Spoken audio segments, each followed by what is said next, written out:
Hello, students. So, children, today we are going to begin with the next chapter of our subject, and this time we are going to begin with the topic of history. Chapter number 2, History, from Trade to Territory, the company establishes its powers. So, children, in this chapter, you are going to learn how the English East India Company or EEIC, which came as a trading company, that means the Britishers who came to India to trade, how they became the supreme political power in India. We are going to find out that earlier the Britishers who turned up to India with the motive of trading with India ultimately started ruling the country of India. So, children, let's find out how the things happen, how Britishers became the rulers of the country. So, children, the origin of English East India Company and its power lay in they bring out the economic theory of mercantilism, which was popular in Europe at that time. Now you may be wondering, what is mercantilism? So children, mercantilism is a type of a business in which the people buy the products at very cheap prices, they get the products at very low prices and sell it in the market at very high prices to earn maximum profit.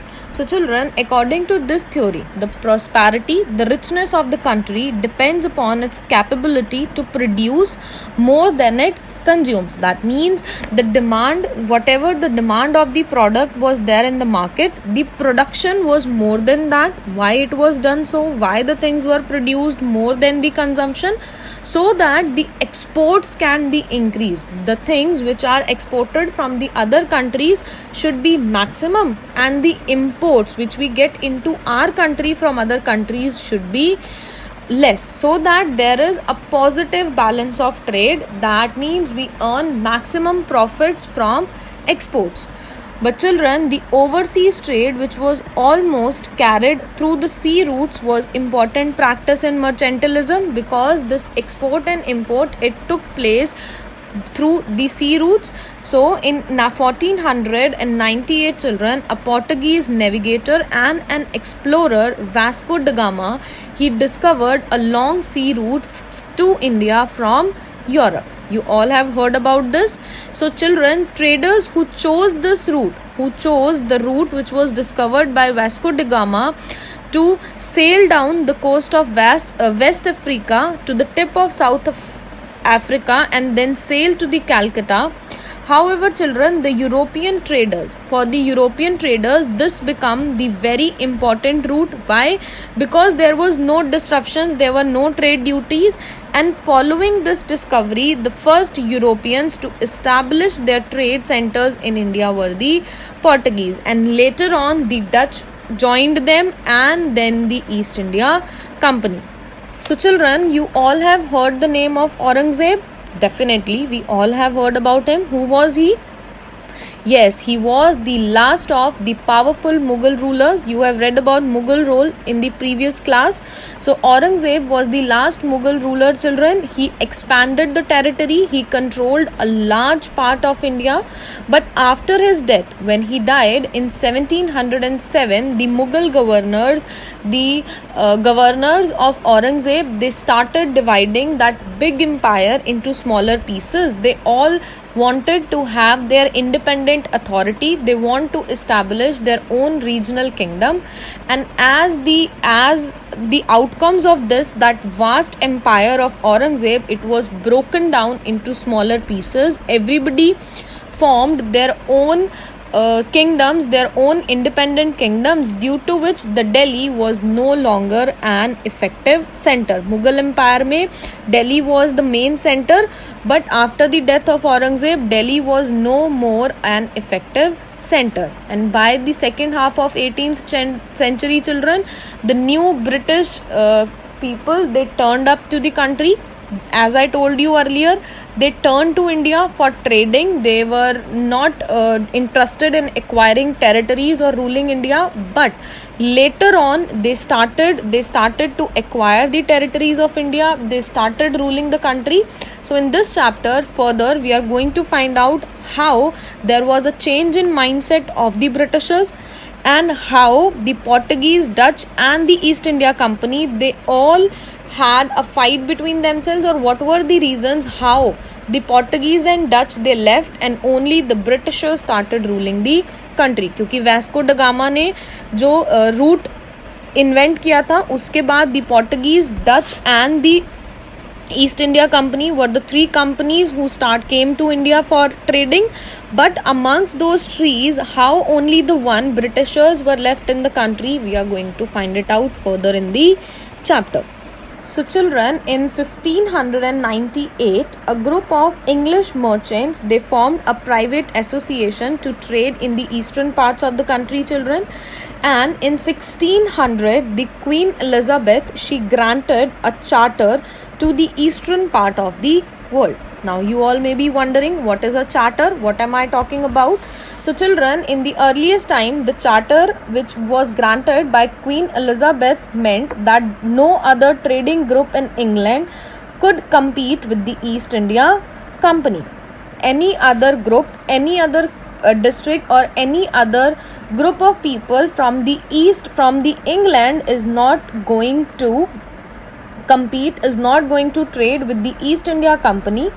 With this charter, children, the company could venture, the company could go across the oceans looking for new lands from which it could buy goods at cheaper price, take them back to Europe and sell them at high prices. And company, it did not had to fear competition from the English trading companies. Why? क्योंकि Queen Elizabeth ने उन्हें क्या दिया था charter कि complete monopoly है company की, no other group from the England is going to go and compete with them. They have complete monopoly. Mercantile trading companies in those days, as I told you कि mercantilism क्या होता है, when you buy things at cheap prices and sell at higher prices. So mercantile trading companies, children, in those days made profits by excluding competition. Excluding means leaving competition behind so that they can buy cheap products and sell them at very high prices. And children, this charter was given by Queen Elizabeth to the company for next 15 years. But opposite to this charter hardly make any difference, children. The European nations, they did not stop by this charter. They turned up to compete with the East. And in 1609, children, the East India Company, they set up their first trading post. They set up their first trading center at Surat. Then later on in 1615, Sir Thomas, he arrived India. He went to the court of Jahangir. He stayed there for 2 years, children, and from there he received a farman. Now what is a farman? It is a royal order which allowed East India Company to set up more factories. First factory उन्होंने कहाँ लगाई थी? सूरत में.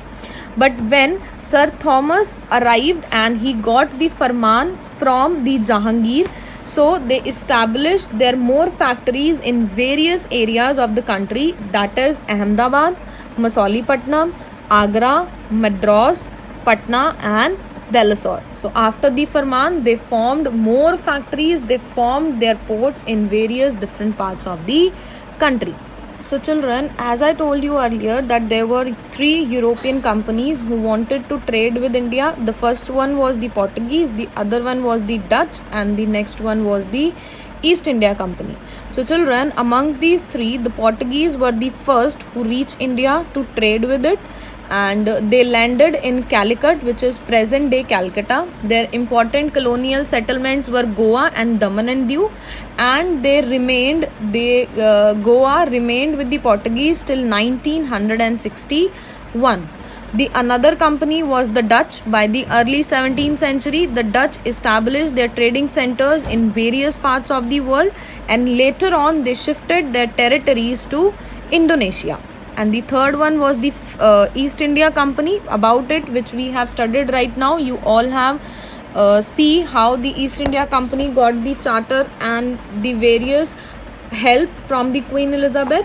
But all these 3 companies, they could not work together. Why? Because the main problem with all these 3 companies was, children, that they all were interested in buying the same things. Like nowadays also we have various industries, they are also working together. But why can't they work together?